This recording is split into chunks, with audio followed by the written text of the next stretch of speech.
So the Tank 3 Pro has a 6.79-inch IPS LCD display with a full HD plus resolution and a 120Hz refresh rate. At the back of the phone is a camera module that contains quad cameras and a flash. The cameras consist of a 200MP primary sensor. It is the S5K HP3 or the Samsung ISOCELL HP3. There's also a 64MP night vision camera with autofocus support, and the device also has a 50MP ultra wide angle lens and an 8MP telephoto lens, while the front facing camera is 50MP. The phone, just like the Tank 3, is powered by the Dimensity 8200, paired with up to 16GB RAM and 512GB internal storage, which is very impressive. The device also packs a 23,800 mAh battery, and the device supports 120 watts fast charging. It ships with the Android 13, and I think it's going to get the Android 14 update, but that is not confirmed. Other features include Bluetooth 5.3, Wi-Fi 5, it supports radio, and it supports NFC.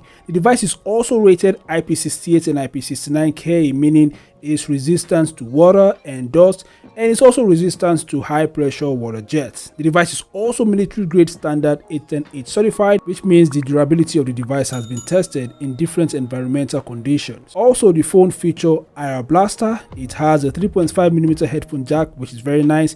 It has a side mounted fingerprint sensor and a 1020 flat vibration motor. The focus range of the laser projector is up to 3 meters, and it has a resolution of 480 by 854 pixels and 100 lumens brightness. Also at the back of the phone is a camping light with red and blue warning light and a 3-way circuit control. And finally, it has 2 customizable keys. So these are some of the top features of the Unihertz Tank 3 Pro. I'll make sure to compare the Tank 3 Pro with the Tank 3 to be able to point out the differences and similarities between both devices. So make sure to subscribe and turn on notifications if you don't want to miss it. Anyway, that's it for the video. Thanks for watching, and I'll see you guys in the next update. Peace out.